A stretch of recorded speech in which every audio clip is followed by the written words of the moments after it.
예, 아이고. 자, 바로 이어서 하죠. 아,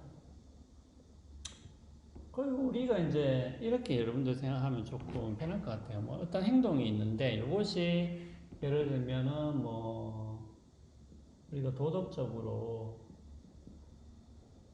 어, 뭐 옳으냐 그러냐, 뭐 옳으냐 그러냐. 자, 요렇게 이제 판단을 우리가 해야 되잖아요. 결과적으로는. 네. 판단을 해야 되는데 또 너무 뒤쪽으로 가고 있네. 자, 판단을 해야 되는데, 아, 자, 여기서 판단을 하려면은, 요 행동이, 옳은가, 그런가를 판단을 하려면은, 그 약간의 이제, 예를 들면은,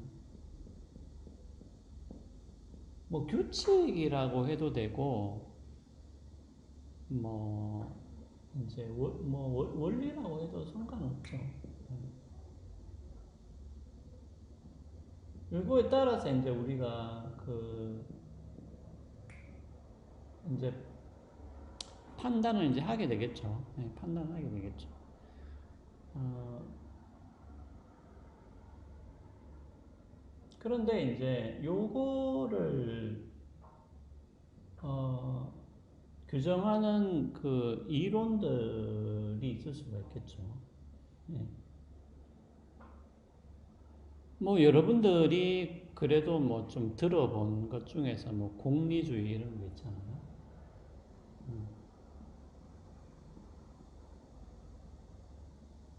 그러니까 공리주의라는 거는 일종의 이제 결과주의에 속하는데, 물론 결과주의가 곧 공리주의는 아닙니다.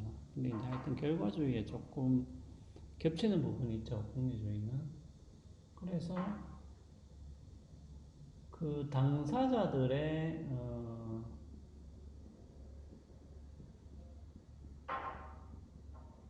복지나 이익이 극대화되는 거.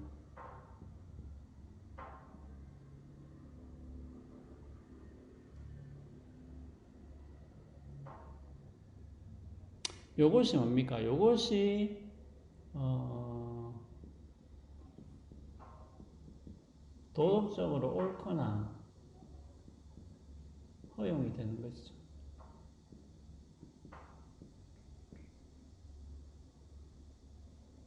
자, 이 말은 뭐냐면, 자, 아니, 이게 지금, 뭐, 갑자기 이렇게 해가지고, 여러분들이 지금, 뭔 말을 하냐, 또 이렇게 이야기할 수 있는데, 자, 지금 어려운 게 아니라, 우리가 항상 어떤 행동이 있으면은, 이제 판단을 하게 되잖아요. 도덕적으로 그 행위가, 뭐, 옳으냐, 그러냐, 혹은, 이제 제가 이야기했다시피, 이제 허용이 되느냐, 허용되지 않느냐. 요것도 있죠. 예, 요것도 굉장히 중요한, 제가 이제 이야기 드렸죠. 그러니까 도덕적으로 옳다는 얘기는 그것을 해야 된다는 얘기인 것이죠. 예. 그 도덕적으로 그런 것은 뭡니까? 하지 말아야 된다는 얘기죠. 금지죠.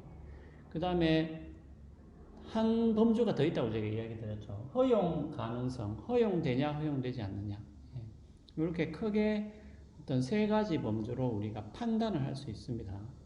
여기까지 여러분들이 다 아는 내용이에요.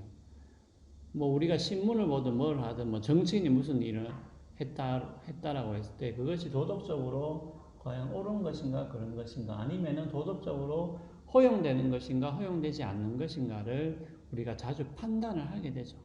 자, 이런 판단을 하려면은 아무래도 어떤 뭐 규칙이나 원리가 있어야 되잖아요. 예. 그래서 이런 규칙이나 원리를 규정해주는 몇 가지 이론들이 이제 있을 수가 있죠. 예를 들면 공리주의 같은 경우에는 당사자의 복지 혹은 이익이 극대화된다라는 이런 규칙이나 원리를 가지고 있는 것이죠. 자, 그럼 이 말은 뭐냐면은 이런 거예요. 그 그러니까 무엇이 무엇이죠? 무엇이죠? 무엇이 그냥 단도직입적으로 이렇게 물으면 돼요. 무엇이 그러면 도덕적으로 옳은 건데 뭐가 옳은 거고 도덕적으로 그 말이지. 그 공리주의가 이야기하는 건 뭐냐 하면은 요 질문에 대한 답이에요. 자, 그러면 당사자들의 복지 혹은 이익이 극대화되는 것이 도덕적으로 옳거나 허용된다. 라고 주장하는 게 공리주의라는 거죠. 네, 그 말입니다. 네. 그러니까 여기에 대해서는 항상 몇 가지 이론들이 있을 수가 있겠죠. 다르게 생각하는 사람도 있잖아요. 뭐, 극대화 안 돼도, 예를 들면 도덕적으로 옳다, 이렇게 주장할 수도 있잖아요. 그러니까 공리주의를 안 받아들이는 사람은 또 그렇게 주장하겠죠. 이런 식으로 이것을 규정해주는 어떤 이론들은 몇 가지가 있을 수가 있는 것이죠. 예. 자, 여기까지는 이제 여러분들 좀 이해를 하셨을 겁니다. 이제 무슨 얘기인지.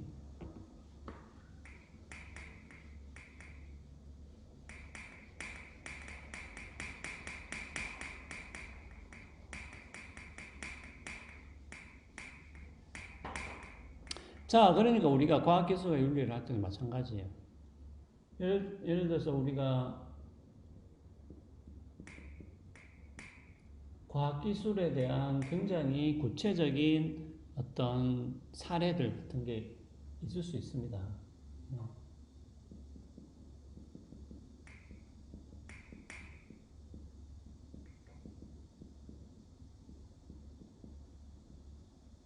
그 배아줄기세포 연구 같은 경우에 예를 들면은 우리가 복제 배아를 만들 수가 있다고 합시다. 복제 배아. 아니 이거는 어렵게 생각할 필요 없이 요런 얘기예요. 제가 이제 배성민이잖아요. 배성민. 복제 배성민을 만드는 거지. 복제 성민을 만드는 거지. 그 복제 배아를 만들어 가지고 여기서 이제 필요한 부분만, 그러니까 얘를 완전히 키워서 뭐 다시 자궁에 착상해서 임신을 해서 낳으면은 저하고 똑같은 인간이 태어나는 거죠. 물론 이제 뭐 성격이나 이런 건 다르겠지. 왜냐하면은 어머니가 뭐 어떻게 키우냐에 따라서 성격은 달라질 수 있는데 하여튼 저하고 똑같은 인간이 태어나는 거니까 이거는 뭔가 이상하잖아요. 여러분들하고 똑같은 복제 인간을 만드는 거는 이상하잖아요. 그러니까 이제 요거를 키우지는 못하고 그냥 이게 이제 소위 말하는 그 어떤 인간의 특성을 가지기 전 단계에서 여기서 이제 필요한 부분만 필요 요소만 추출하고 그냥 나머지는 그냥 폐기하는 거죠. 자, 그러면은 보세요. 이것도 일종의 행동이잖아요. 복제 배아를 만든다. 거기서 필요한 부분을 추출한다. 자, 요것이 도덕적으로 허용되느냐. 그렇죠. 예. 마찬가지예요. 똑같아요. 그 어떤 과학기술에 관련된 어떤 행위가 벌어졌다는 거죠. 그 행위에 대해서 우리가 이것이 도덕적으로 허용 가능한가, 혹은 도덕적으로 옳은가, 혹은 이것은 금지되어야 하는가라고 우리가 질문을 할 수 있겠죠. 자, 이렇게 질문했을 때 우리가 이제 대답을 해야 되잖아요. 네, 대답을 해야 되기 때문에 아까처럼 그러면은 만약에 도덕적으로 허용 가능하지 않다라고 만약에 주장한다면 허용 안 돼. 주장한다면은 아니 근거를 대야 되잖아. 그냥 무조건 안 돼. 왜 안? 아이고, 또 잘려버렸네.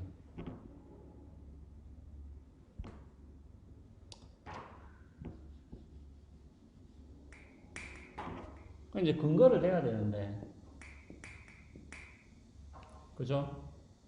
그러니까 이제 근거를 대려면 소리 질러서 놀랐습니까? 자, 근거를 대려면 아니 원리나 규칙을 제시를 해야 되잖아요. 근데 여기서 이제 아까처럼 그런 이론들이 필요하다는 거죠. 그럼 무엇이 도덕적으로 허용 가능한가, 허용 가능하지 않은가를 판단할 수 있는 어떤 기준들이 제시가 돼야 된다는 거죠. 그러면은 뭐 당사자들의 이익이나 뭐 복지가 극대화되는 게 뭐 도덕적으로 허용되는 것이다. 이렇게 이야기를 하든 아니면은 어떤 정해진 규칙들이 있는데 그 규칙들을 지키는 것이 뭐 도덕적으로 허용된다 혹은 허용되지 않는다라고 하든 그런 식으로 대답을 해야 된다는 거죠.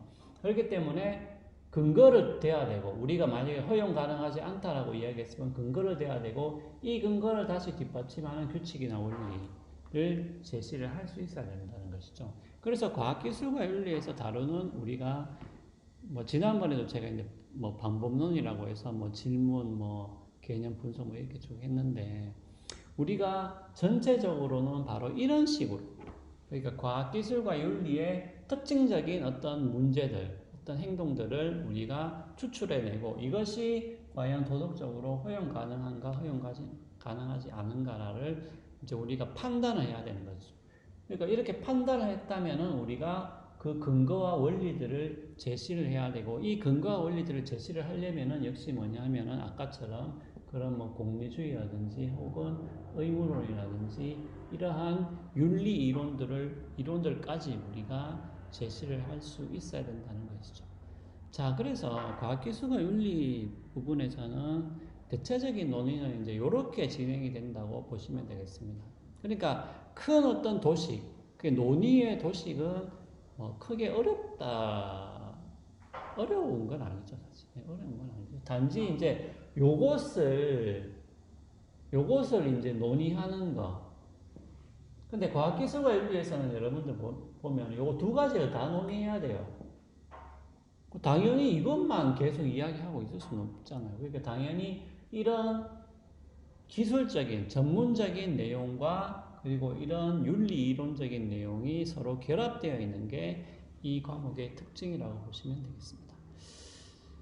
자, 아이고, 요거 조금 더 이야기할 게 남아있는데, 그러면은 잠깐 쉬었다가 마지막 부분 조금 더 이야기하고 마치도록